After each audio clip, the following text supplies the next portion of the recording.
America से समझौते पर ईरान में बवाल हो गया है। डील का विरोध आखिरकार ईरान में कौन कर रहा है, इस पर हम करेंगे चर्चा। नमस्कार, आप देख रहे हैं न्यूज़ 18 का डिजिटल प्लेटफॉर्म। मैं हूं आपके साथ श्रुति श्रीवास्तव। ईरान और अमेरिका के बीच हुए नए समझौते को लेकर देश के भीतर मतभेद सामने आ गए हैं। कट्टरपंथी नेता, पायदारी पार्टी, कुछ धार्मिक समूहों और सरकारी टीवी चैनल IRIB इस डील का विरोध कर रहे हैं। वहीं राष्ट्रपति मसूद पेज़ेश्कियान और मोहम्मद बाघेर गालिबाफ ने वार्ता प्रक्रिया का समर्थन किया है। सर्वोच्च नेतृत्व ने भी विरोधियों को चेतावनी दी है।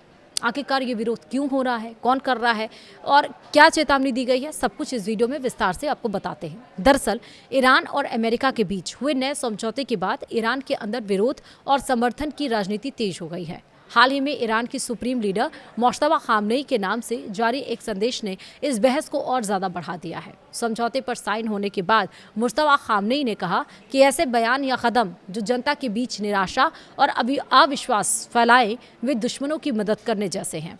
इस बयान को समझौते का विरोध कर रहे कट्टरपंथी नेताओं और संगठनों के लिए चेतावनी माना गया है। इसके तुरंत बाद राष्ट्रपति मसूद पेज़ेश्कियान और अमेरिका के साथ बातचीत कर रहे प्रमुख नेता मोहम्मद बाघेर गालिबाफ ने कहा कि वे देश के सर्वोच्च नेता के निर्देशों का पालन करेंगे और बातचीत की प्रक्रिया का समर्थन करेंगे। पिछले कई हफ्तों से ईरान के कुछ कट्टरपंथी मीडिया संस्थान, धार्मिक नेता और राजनीतिक समूह इस समझौते की आलोचना कर रहे थे। उनका मानना है कि अमेरिका के साथ समझौता करना ईरान के हित में नहीं है और इससे देश को नुकसान हो सकता है। इनमें कायहान के एडिटर हुसैन शरीयत मदारी शामिल हैं, जो लंबे समय से अमेरिका के साथ बातचीत के आलोचक रहे हैं। साथ ही सांसद इस्माइल कोसारी भी हैं। ईरानी वेबसाइट खबर ऑनलाइन ने अपनी रिपोर्ट में कहा है कि यह सिर्फ सामान्य आलोचना नहीं है, बल्कि बातचीत को असफल बनाने और देश में मतभेद बढ़ाने की एक संगठित कोशिश है। रिपोर्ट में सरकारी टीवी चैनल IRIB को समझौते का सबसे बड़ा विरोधी बताया गया है। रिपोर्ट के अनुसार IRIB पर कई मौलवियों ने अमेरिका से बातचीत के खिलाफ बयान दिए। मौलवी गुलाम रज़ा गासिमियन ने कहा है कि अमेरिका से बातचीत हराम है। वहीं शेख इस्माइल रमज़ानी ने कहा कि वाशिंगटन के साथ अच्छे संबंध कभी भी संभव नहीं है। वहीं कट्टरपंथी पायदारी पार्टी भी इस समझौते की आलोचना कर रही है। पार्टी से जुड़े सांसद और मीडिया संस्थान लगातार वार्ता टीम पर सवाल उठा रहे हैं। हालांकि रिपोर्ट के मुताबिक विरोध सिर्फ पायदारी पार्टी तक सीमित नहीं है। कई अन्य धार्मिक और राजनीतिक समूह भी अमेरिका से समझौते के खिलाफ हैं।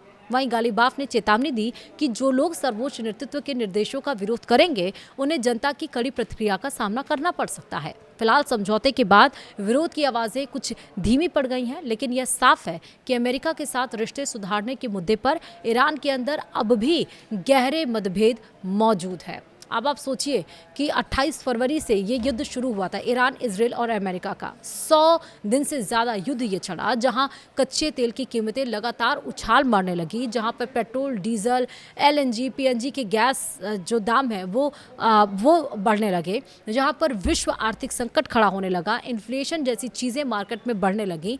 उस बीच में जहां पर अपनी शर्तों से पीछे नहीं हटने को तैयार, और उसके बाद से सोच समझकर कई बार डील टूटी, कई बार डील हुई, कई बार डील टूटी, कई बार डील हुई, और आखिरकार अब इस डील पर समझौता हो गया है, साइन हो गया है, युद्ध विराम कहीं ना कहीं हो गया है।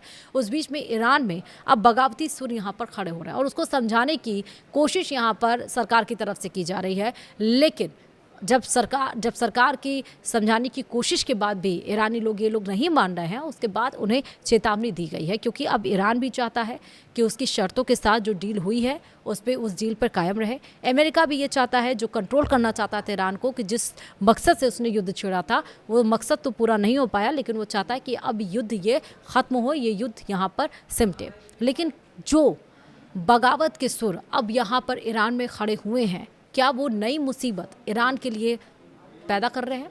ये एक बड़ा सवाल है और इस सवाल का जवाब अगर आपके पास है, आप क्या सोचते हैं, मुझे ज़रूर कमेंट में बताइएगा। फिलहाल इस वीडियो में इतना ही। नमस्कार।